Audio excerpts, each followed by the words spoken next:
speak. So thank you for coming.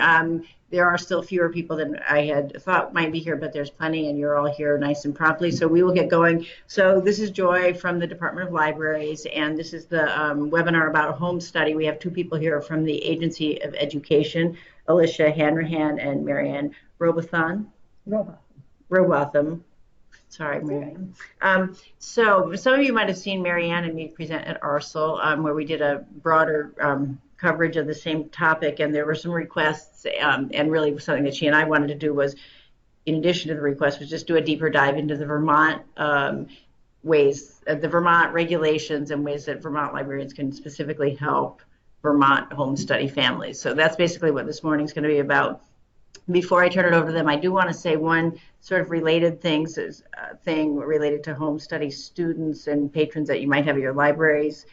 This spring, there's going to be the renaming of the DCF, Dorothy Canfield Fisher, Dorothy's List Book Award, the discussion that's been going on for a few years. It is going to be renamed, as you probably have already heard. And part of the process of renaming it is to take nominations from the population that participates in the award program. So students from 4th to 8th grade. So students that are enrolled in schools will submit their nominations through their school librarian. So for any home study students, the public librarian is going to be the conduit for that. So you'll get a lot more information about this in the spring when the process actually starts. But I just wanted to get that, since it was related to this topic we're doing, I just wanted to get that in your minds that may be coming up. You may have library patrons who want to submit nominations, and there'll be a process for you to collect those from any home study students and then send them to us. So be thinking about that. I think that's a really fun way to get ideas from the people who are actually reading those books about that. So I hope that will all go well. And I'm going to turn it over to Marianne and Alicia. So thanks everyone for attending. And if you have any tech issues or questions, you can use the chat room to ask them. Thanks.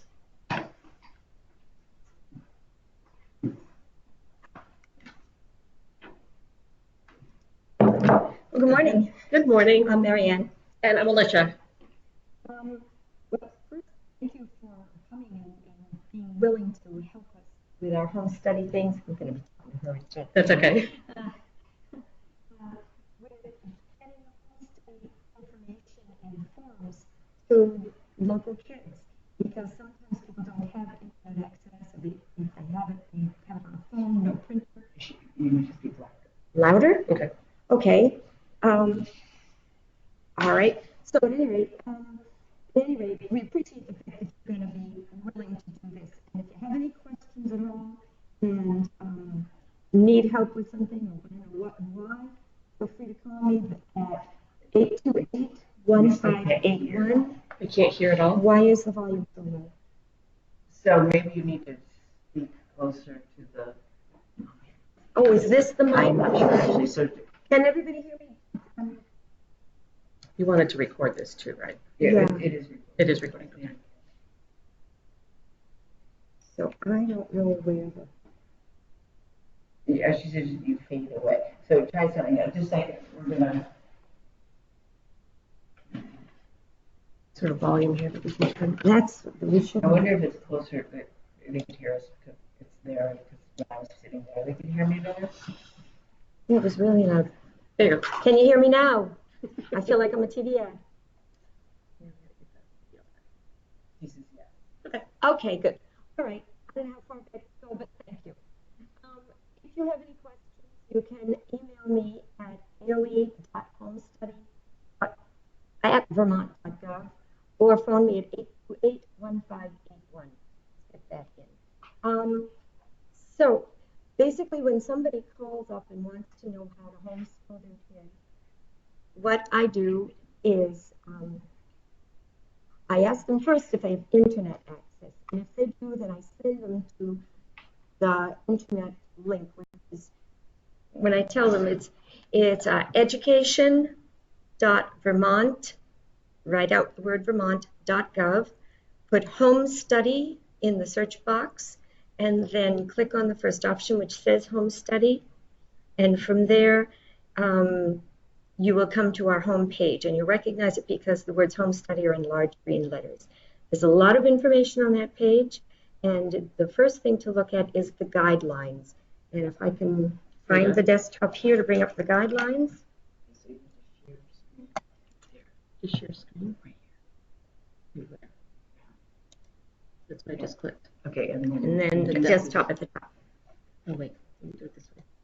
Yeah, and then we can- Okay, good. So which The one is? guidelines are J, actually. No, that's H. Oh, that is J. Put it over the top. Great, thanks. So can people see this? Yes. Okay, good. All right.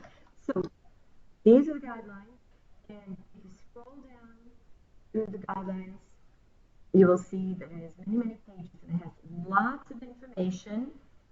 It's 32 pages at this point, and we're redoing it. Hopefully it'll be fewer than 32 when we're done, but we've got to get all the information in. And I didn't bring the copy of the desktop, our homepage. That's okay. But at any rate, so it has instructions, it has recommendations for ideas on how to decide what way or figure out what way your student will be learning, whether he or she is a visual or auditory or hands-on learner or a mix. Most people are a mix. And it gives good suggestions in there as to how to choose a program or to design a program. And that's the basics of the guidelines. It has the rules, it has information, it has FAQs on our homepage, all that. So that's the main thing. The first thing, there is also a welcome letter here, which will be included. What we're going to ask you to do as librarians is to have 2 sets of the forms. So I can see you again. Oh, they can see us? Okay, thanks. 2 sets, actually. One set will be the absolute basic forms that a first-time homeschooling parent will need, and I'll go through those in a minute. And then there are other forms that if a parent has special situations in the family, it could be just different last names. Those extra forms don't go to every family, but if you had them on hand, just a couple of copies each so that they could have them available to them too. And then if they need it and they can't get online, they can't print, and they don't want me to mail it, they want to just pick it up sooner, they can have the forms available at their local library. And that would be wonderful for everybody. Thank you very much. So at any rate, the next thing would be the enrollment. And the enrollment is basically the form. Can we split the screen somehow so we can see both? Share desktop. Yeah. Oh, that's okay. You have to say yes. You might be able to. Nope, not what I wanted. Yeah, maybe if we do. Okay, at any rate. All right, so the enrollment form enrollment is AA.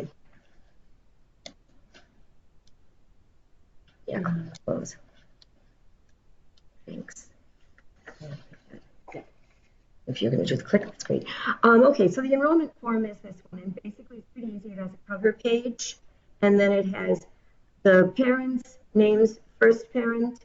We usually it's the mother that we put in. Definitely in our forms, we put it mother, father, so it's just easier for us. They can put it any order they want. Mailing address, what town they actually live in. As we all know, that's probably not the same as your mailing address around here. That's the legal town. And then this membership list thing is, it's a list served that they can sign up for and get information about events going on throughout the state, specifically geared to homeschoolers. It's not an opportunity for parents to ask each other questions. It's really just something that gets sent to whoever signs up for the list. And it's usually on educational happenings or events. It's not a conduit for the families to talk to each other. Right. If there is parent number 2, it's not David Blank, and then there's another form they'll sign.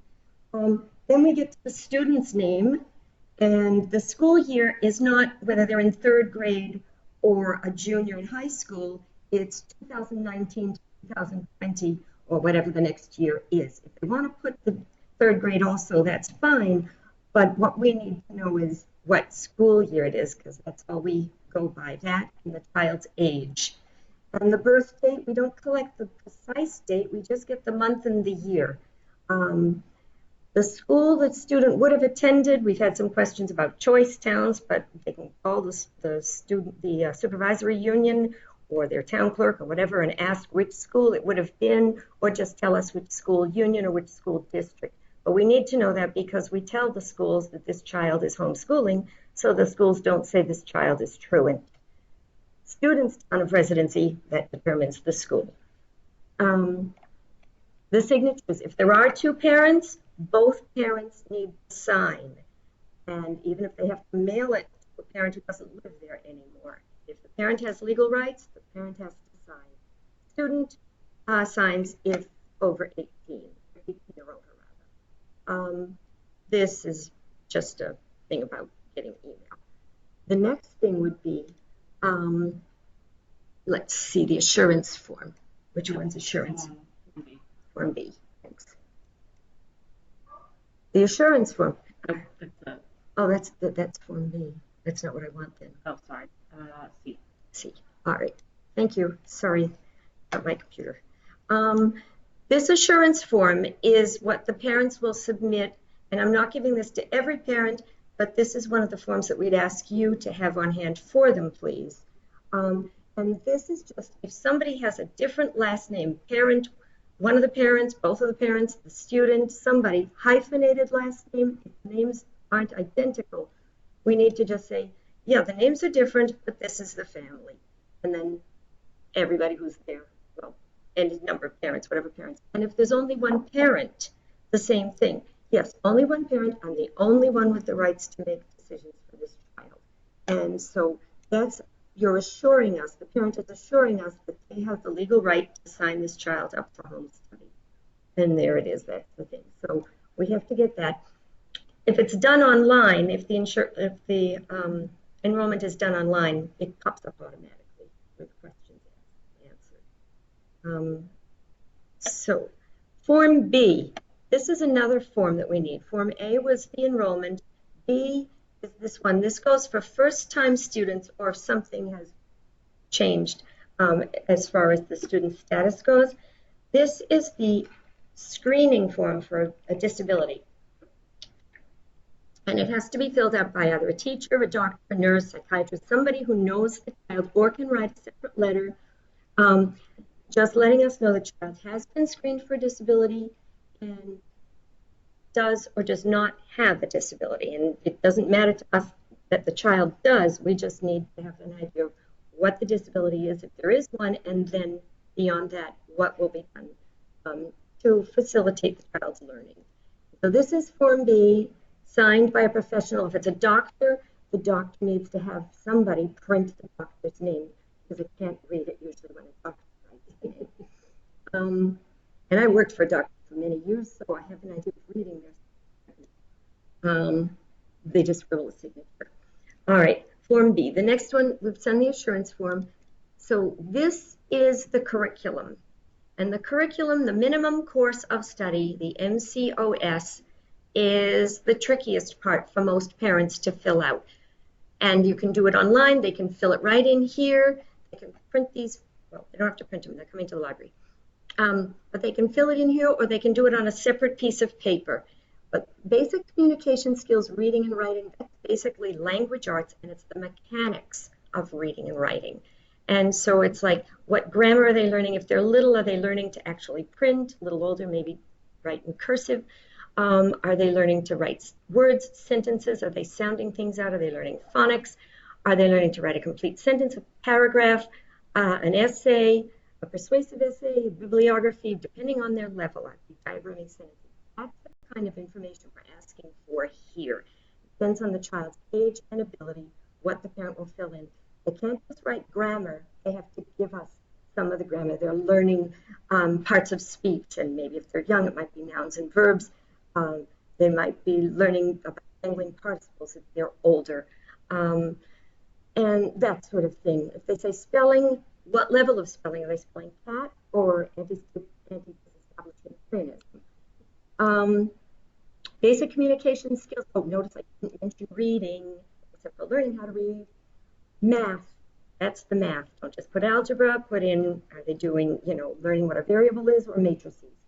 And, some different things. Fractions. I need to see the level. You don't need to know all that if they ask you. I'm just telling you. Citizenship, history, geography, government, doesn't say geography, but that's included. Some should include Vermont at whatever level. This is their social studies. And it's basically, if for Vermont, for a little kid, it can be who's in your neighborhood. Learning about the firefighters.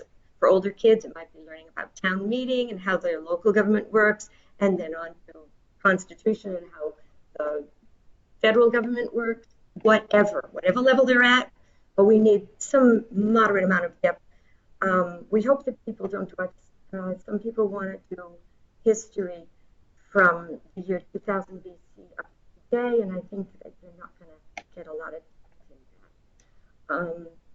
But they can't do just, like I could do the 1920s if they're very deeply into it. English, American, other literature, this is what are they actually reading? Plays, novels, historical fiction, nonfiction, poetry. And for this, parent can just fill in the genre, if there's several of them. If it's one, it needs some more details than that.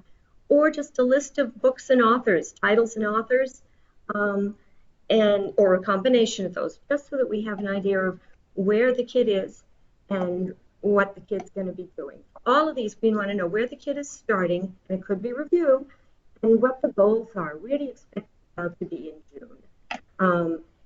It's just a spectrum for all of these.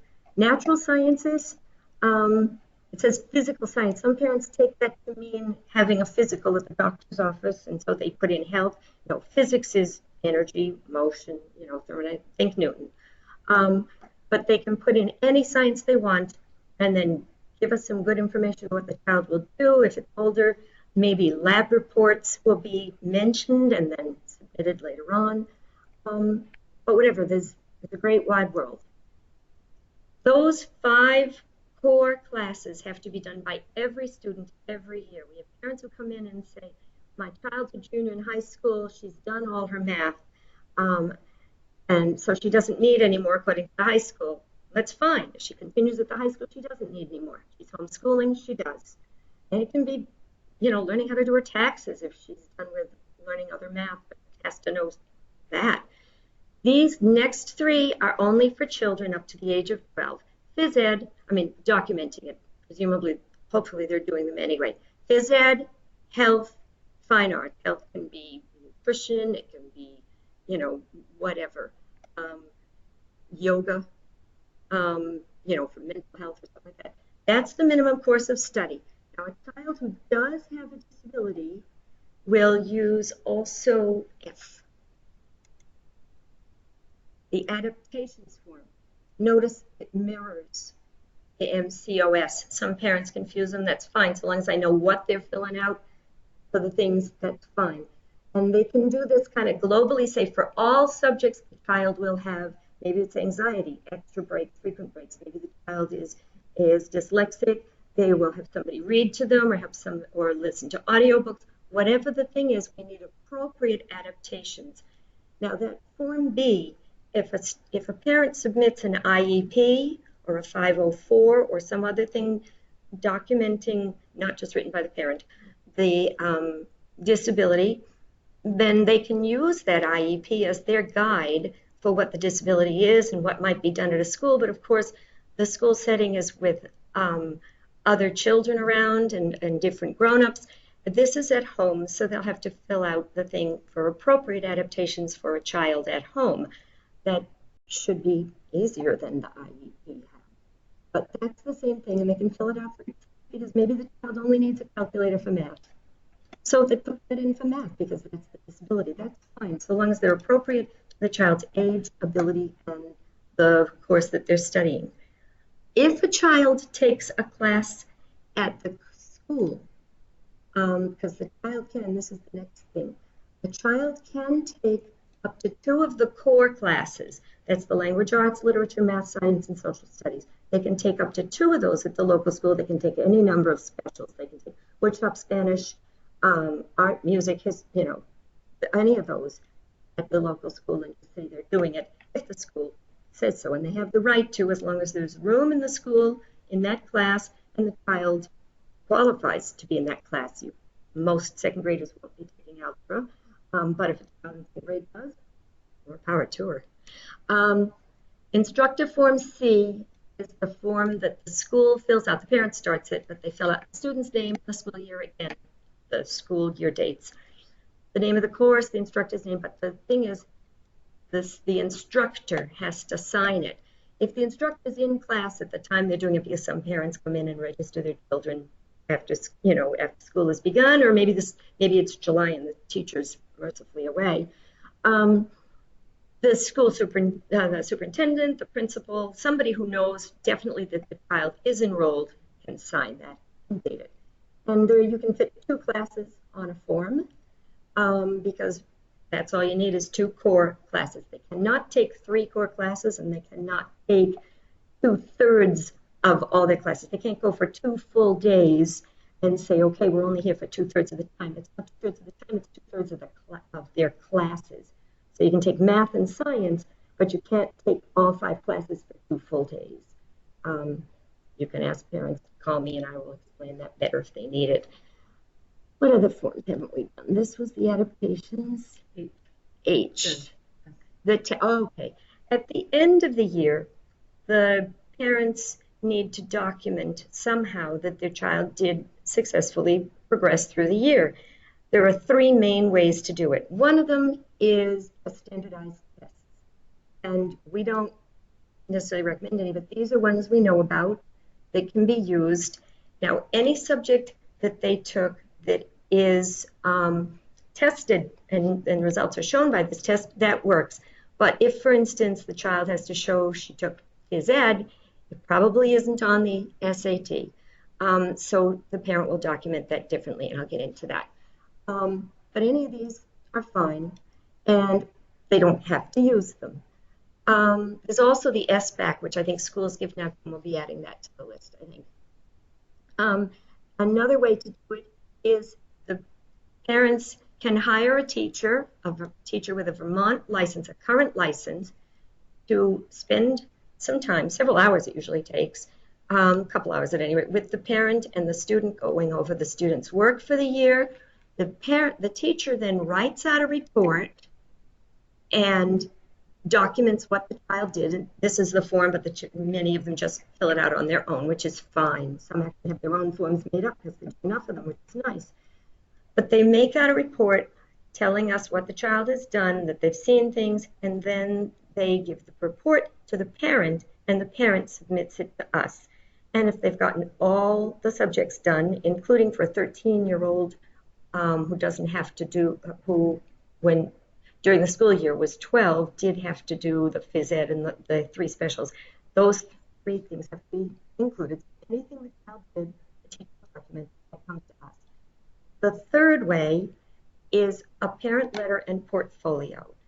And the portfolio, the easiest way to do a portfolio is throughout the year, the parent collects one good example of the child's work for each subject, each of the 5 core subjects. For the literature, again, just a list of the books. But for the subjects, and between 4 and 6 times throughout the year, not fewer than 4, not more than 6, because we have a lot to look at. And 6 should give us a good view of what the child has done throughout the year. And I tell them that if they just set aside something, either on their desktop if the child is doing online work, or in an actual manila folder if the child is doing handwritten work, and that is the easiest to set aside, then the child can just, the parent rather, can just have those examples. I say just set one aside in September, one at Christmas, one at Groundhog Day, and one at the end of the year, and maybe a few more in between. A good actual work the child has done. So we see a variety and progress through the year.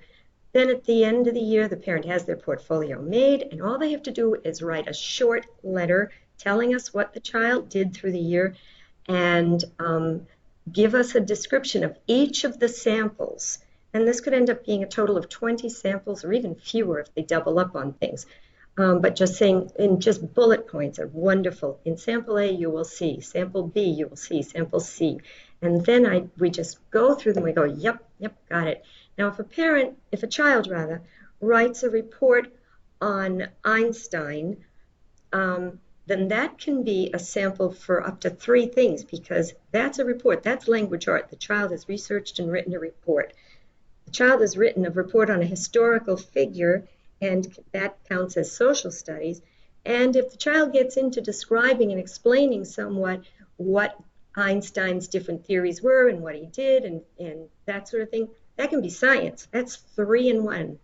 And that makes it nice for the parent and nice for us, but it's nice if the parent says, please see this as these 3 examples. And that makes their portfolio real quick to make and real easy to review. And that is much appreciated by all of the reviewers. I think I've gone through all the forms. Sure, we can put the picture back on. Thank you. So let me see if I missed anything. If anybody has any questions, I know I go really fast. The ones that we want the parents to actually have right off the bat are just the memo, the hello memo, the greeting. I didn't bring up, but you have it. HomeStudy Form A, the enrollment. B, which is the screening, and then the minimum course of study. Those are the bare bones forms that a parent needs. Now, a second time round parent doesn't need Form B, and any parent that needs the assurance form, we have included that for you. That's the sole parent or different last names. Anybody that needs adaptations, that's for a child who does have an IEP, a 504, or any other documented disability. And the adaptation says, here's what we're going to do to give our student the best chance at succeeding and really enjoying the year. And the test list, the teacher's letters, those things, you can have them. The parents don't need them up front. They can have them. Maybe they may want them, or a teacher may come and get them in June. But that's about it. And parents do enroll their students all the way through the year, because parents will call me up and say it's just not working, or my child's being bullied, or whatever reason, or we're going away for 6 weeks and I need to enroll my child while we're in China. And so there are rolling enrollments all year long. We have children being enrolled in HomeStudy. The bulk of them come between June and the end of August. Yeah, we have a question. Good.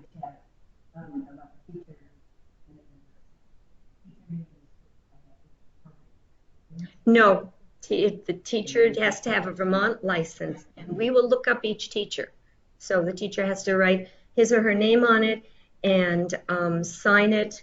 That's the very least, and then I will look up online at the Vermont Agency of Ed site and make sure that they are licensed.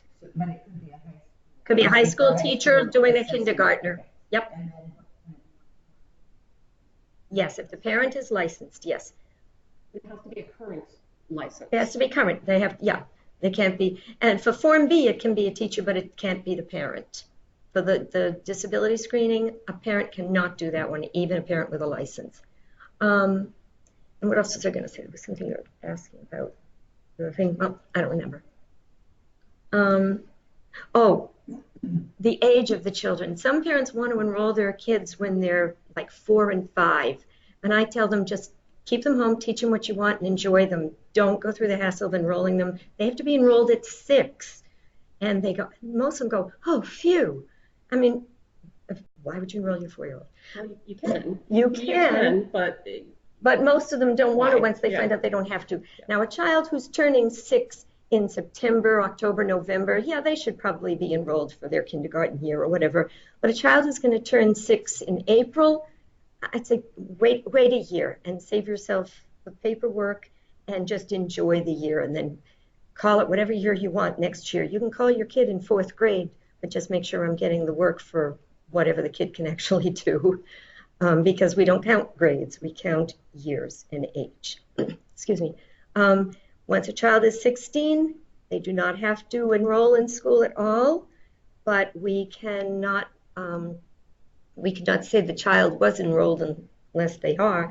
And if the child wants to go on to college or something like that, they should be in some sort of school unless they're going to enroll in college right off the bat. That's a separate issue, the dual enrollment. And they can't do that till they're a junior or a senior or 16. The starting age is 6 years old, and a 5-year-old can enroll, but you do not have to enroll your child until he or she is 6.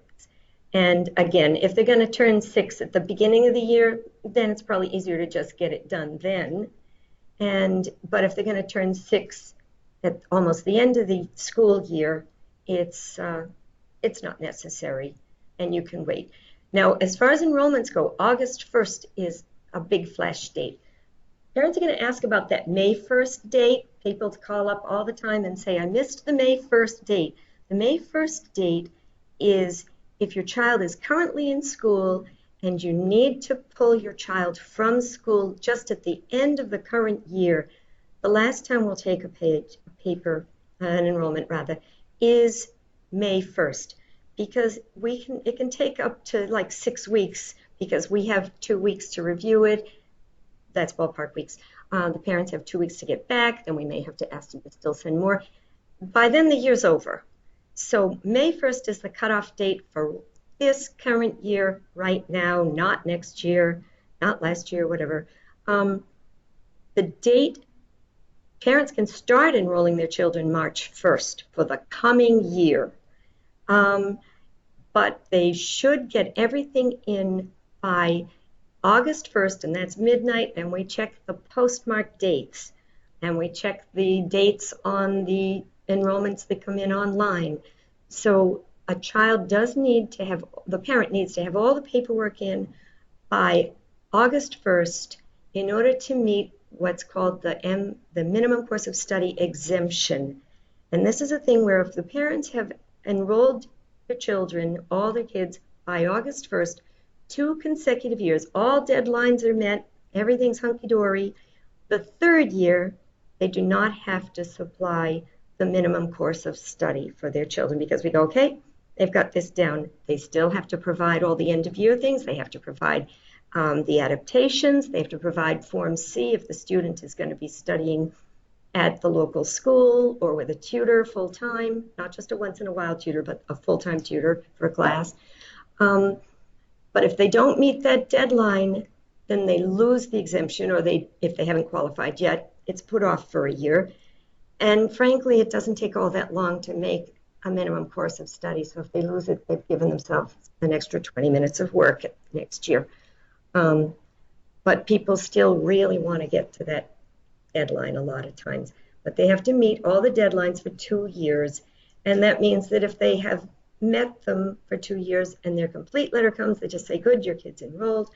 And if they have enrolled their child in September or November or something like that, they'll get a complete letter saying your child is enrolled, but it doesn't count toward the exemption. And a lot of parents call up and go, what, my child's not enrolled? Yeah, they're enrolled, just they didn't get the exemption yet. Next year, we'll start counting toward the exemption again.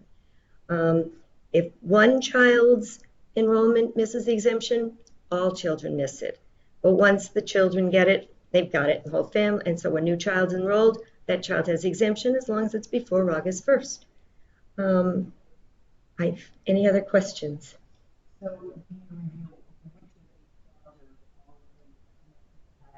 Oh, right. The ones on site at the library, I would say the ones definitely to have right on hand, to have a couple of packets ready, maybe. Much appreciated. Thank you. Thank you. The guidelines, the hello memo, the Form A enrollment, Form B for screening, and the minimum course of study. Those are the essentials for a parent coming in. Others that are going to need the other forms, if you can have them ready to just print off, maybe if you have 1 or 2 of those set aside for adaptations, assurance. Don't worry about the teacher's letter and the standardized testing until the end of the year. They don't need that then unless they really want to know ahead of time, but they can always call me. So those are the main ones. Okay, the real bare bones, guidelines, Form A, Form B, minimum course of study. And then all the others much appreciated that you have them there for them. But it's really nice if I can tell a parent that I can mail it to you, or you can go to your library. And one thing I do tell parents when they say, how do I make a program? And I tell them how they can put it together. They can buy a program. There's a lot of things online. Go to your library. I tell every parent, go to your library because they know it. They want to help you. And now I can tell them they have the forms, or at least they may have the forms, depending on which library. But I just tell them that the librarian can suggest books. Sometimes they have old textbooks that they can, let you keep out. Sometimes even for extended periods of time. If there's an old math book, math hasn't changed. Maybe some of the terminology has, but math's math. And maybe the librarian can let them renew it a few times. And so or go to the library's book sale, and for a quarter, you're going to get an old math book. So if you're culling books for your book sale, consider homeschoolers for math, social studies, maybe, science, maybe, but math, grammar has only gotten easier over the years, not more stringent. I really like old grammar and old math books. When I taught my kids, our books were old. But at any rate, yeah, so those are the minimum ones then. And again, my phone number is 828-1581, and it's aoe.homestudy@vermont.gov. And happy to talk to you, and thank you. Remind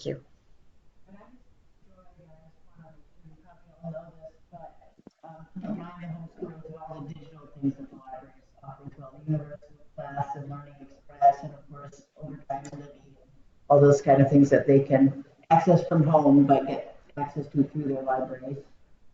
One of the things I would like to add is I know last year we got invited to come out to the St. Albans Library to do a meet and greet with families, and if that's something that anybody wants to set up, we'd love to be able to come out and visit with you and visit with the parents and tell them about different opportunities and different things that do a Q&A kind of presentation with them, or just talk to them individually. And we can bring the forms too, so you're not the only one using ink and paper.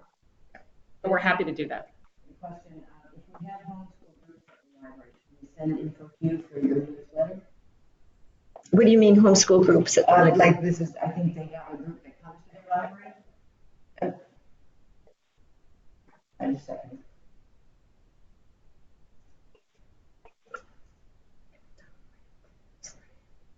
I'm just asking her to speak the question so you can. Okay.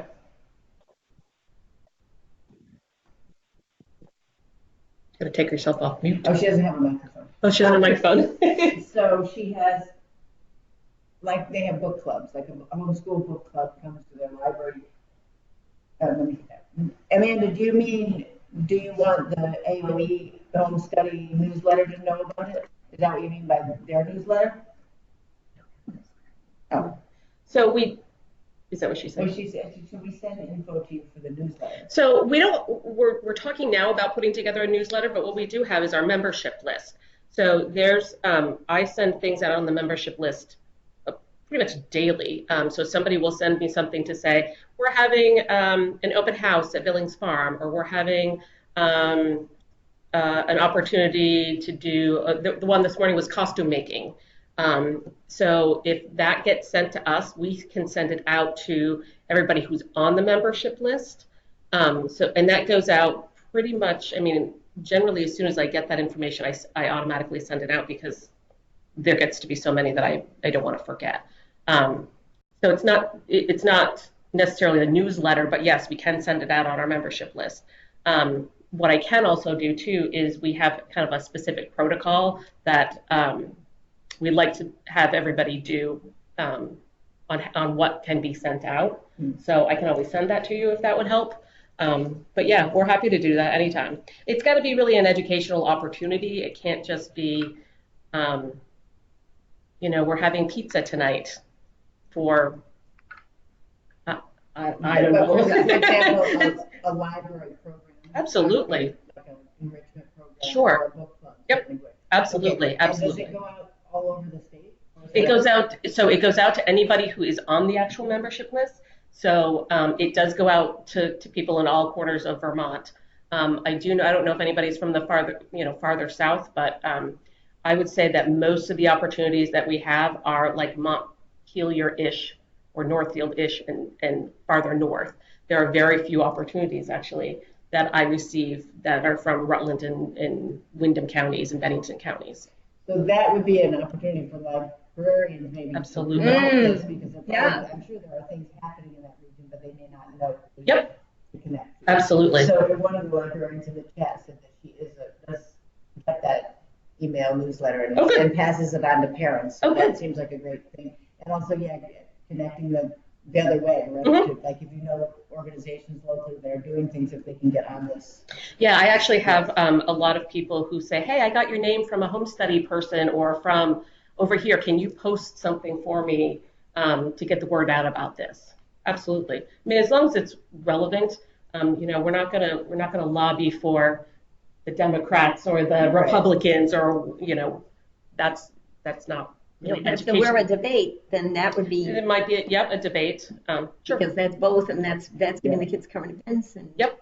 So somebody's asking how do they will you send that? I'll send that to Joy, and then she can send that out to everybody. Yeah, and that comes directly to me, and then I just go through and write a couple things on there, and then I send it out. Okay. And generally, and if you want to be on that list, you're more than welcome to join, and you can send that either to Marianne or myself. But be warned, you'll get all kinds of emails. Yeah, there's a lot. There's a lot. So, and sometimes it's 3 or 4 a day, and then sometimes you might go a week without receiving anything. So during the summer, it's usually pretty quiet, but beginning of the school year is pretty full. That reminds me of a question. If HomeStudy students did something like the library summer reading program, would that count as credit? Sure. It doesn't matter that it's during the summer. Well, it'd be count for literature because they're reading. But the time. So they can. No. I wouldn't worry about that. Because I think that would be something maybe that could be a big promotional thing because the libraries are incredibly active. And I think a lot of homeschoolers take part in Yeah, that's fine. So maybe a reframe or an additional frame in the reading programs for that population. Yes. Reminding them that they can. That list of books goes towards literature. Mm-hmm. And that'll actually be nice because then they go, oh, literature, that's the list of books as opposed to, writing. There's usually a lot of programming. Yeah, lots of good stuff. Are there any other questions from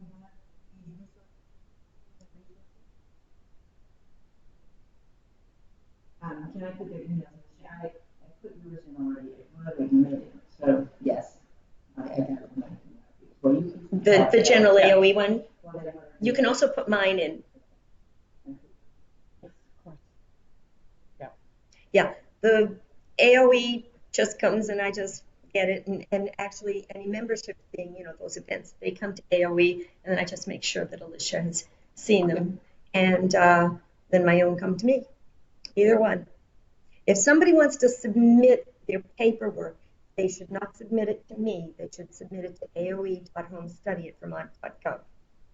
Please. If anybody asks, if they want to attach it to an email. Things should not be in an email. They should be attached to an email. If I get a photograph of something from a parent from their cell phone, it comes to me this way. And I have to copy it as a picture, put it on my desktop in a folder, rotate it, save it, put it in their folder. And sometimes they send 20 photographs.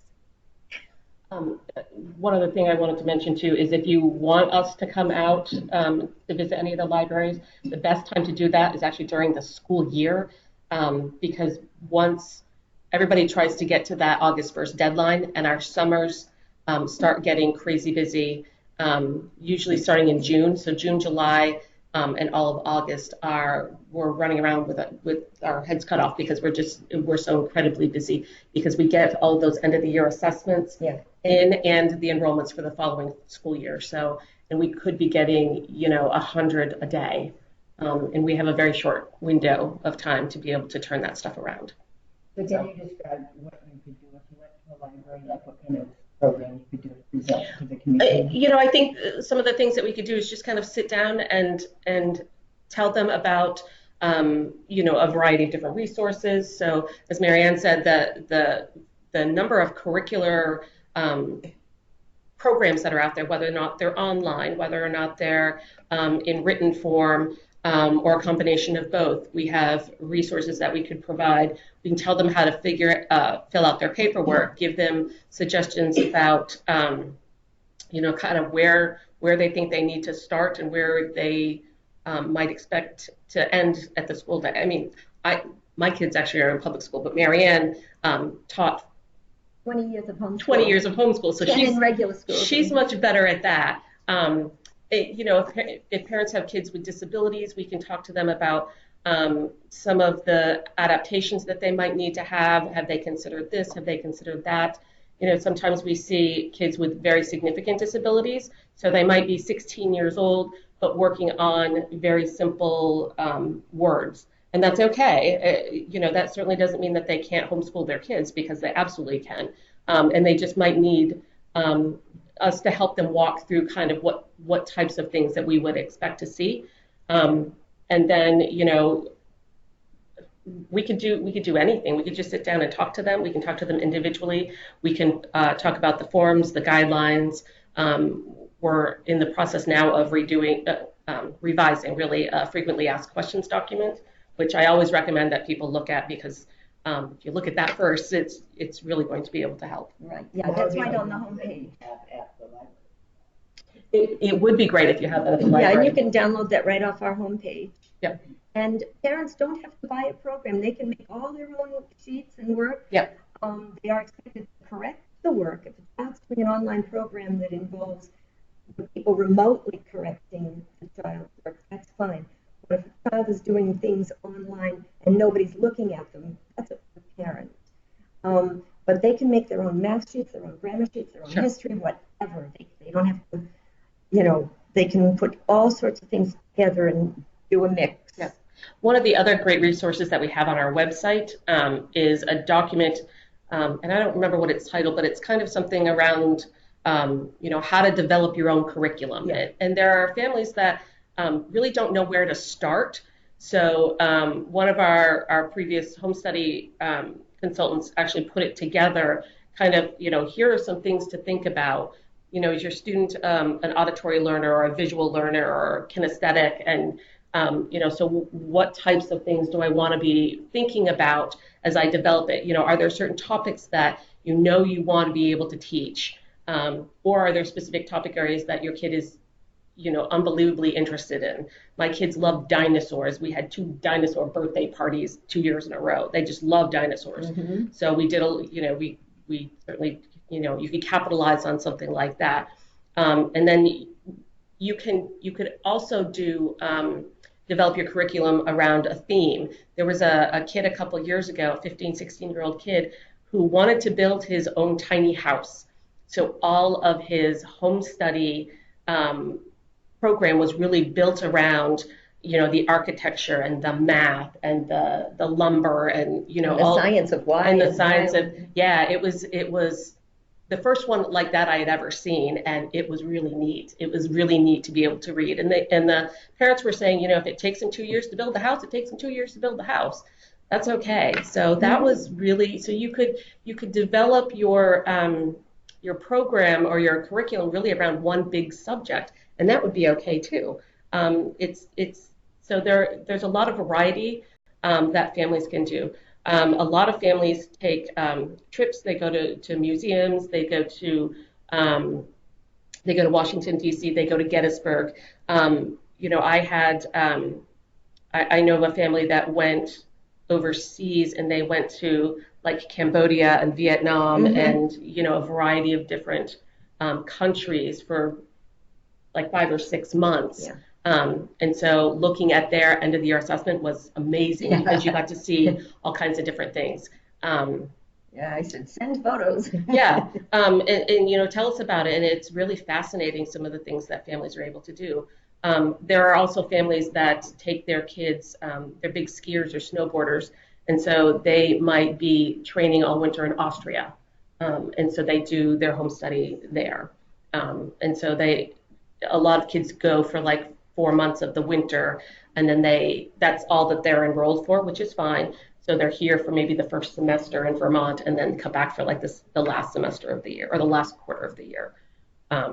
So it's pretty flexible for a lot of families. And another part of the flexibility is that a parent will say, like, okay, my 7-year-old wants to study dinosaurs. Halfway through the year, it turns to sharks. Yeah. Fine, Yeah. It turns to sharks. Just tell us at the end of the year it turns to sharks. Now, if there's a huge difference in the whole program, the whole sort of thing, then send us an email heads up, and I go, good, that still looks like a good program. Just kind of revise your minimum course of study. But mostly, that's part of the beauty of it, is that you can change in midstream and go, this isn't working. Yeah. Or the kid's done the dinosaurs. Now we really want to, tigers and sea turtles. Not in the same environment, probably, but, Yeah, so there is a lot of flexibility for parents to change their mind. And I'll tell parents, too, I say, put in what your expectations are for your goals. If the kid finishes it up, keep going. Don't hold the kid back. They say, well, can I keep going? Yes, of course. Mm-hmm. Why would you not? But then by the same token, the kid may have struggled or gone into such depth with a topic that they didn't get as far as they thought. Fine, show us what they did do. You're going to be writing us a letter, and your bullet points will say this is what they did. And so there's that flexibility too. And yeah.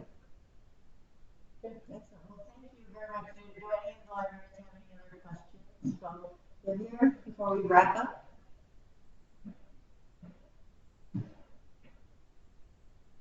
I'm just going to type up this one. Hear that?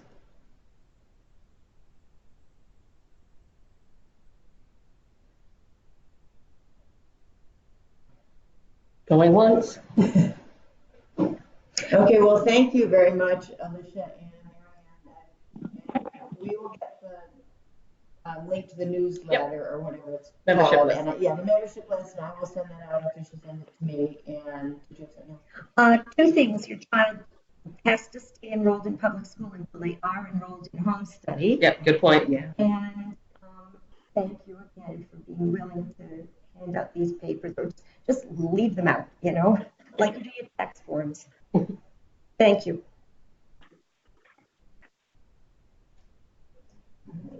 Turn off the recording. I can. Thank you.